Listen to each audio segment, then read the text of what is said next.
Hello there! In this episode I want to show you how to remove a morph from your library that you've previously saved as a morph support asset. So remember, in the previous episodes I've created something like this. Let me actually just bring my Genesis 8 female figure in here from the Smart Content tab. And this was something that it was a morph that I've created with a few sliders and combined them. And now every time I load my Genesis 8 figure, it comes up like that. And that's because I've got this one dial in here with the Genesis 8 figure selected. That's under the figure, under people, under J. I've got this thing called special character.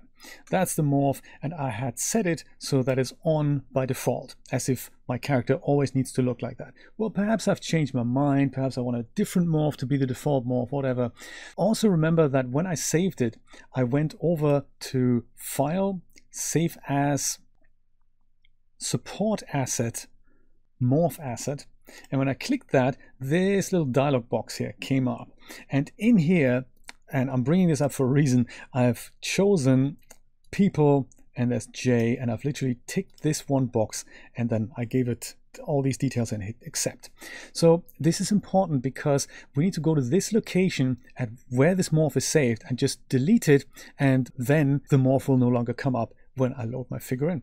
Let's check out how to do that. So what we need to do then is head over to this directory here. It depends on where yours is. I've got several here. Make sure you go to the right one where that morph, where you know that that morph is, and head over to open a Windows Explorer. And let's just go under, I should really set up a shortcut. I do so many things in that library.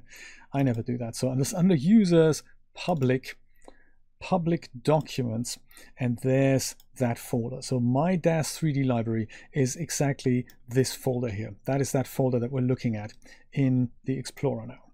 So if I head over into there, I have a folder called data. In data, I have something called DAZ 3D. That is the vendor of the figure for which I've saved the morph. And in here I have all my figures installed. Mine was for the Genesis 8 figure, so make sure you pick the figure for which you've made that morph, for which the morph was saved. In here, that was the female figure. In here we have morphs, and this is where it kind of gets interesting. This is where the other two pieces of the puzzle fall into place. So now I have Javers Lewis here, which is my name, which is also my vendor name here.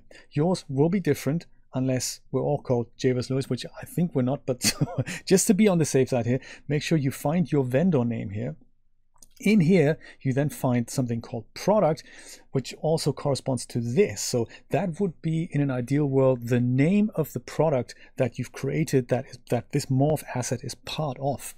So in here, we now have my character.dsf, and that is what I had set up when I made this slider here. I think I made a small mistake here. I think the label was special character, but there was another option there somewhere that said my character, and that is where that file name comes from. So ideally, those are the same. In my example, it was not. I do apologize for that. But you know, if I were to go and delete this file now, in fact, I can probably go and delete the whole directory.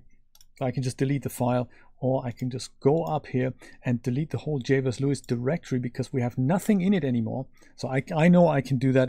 If you have other things in there, careful with that, just delete the one morph. If I do that, that's all gone. That is that. So if I go back to my DAZ Studio now, I'll go cancel out of this.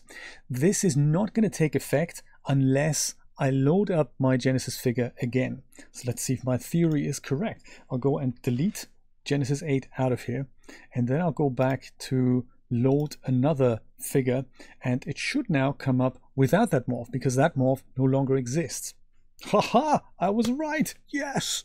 So the way this works is that all these directories with all these morphs in, DAZ Studio will look through it and load literally any morph that is in those directories installed. Anything that's a file on there will be loaded as a slider with these properties on there. So it could be set to a certain percentage value, could be set to 0, could be set to 1, could be set to anything. But that is how the system works.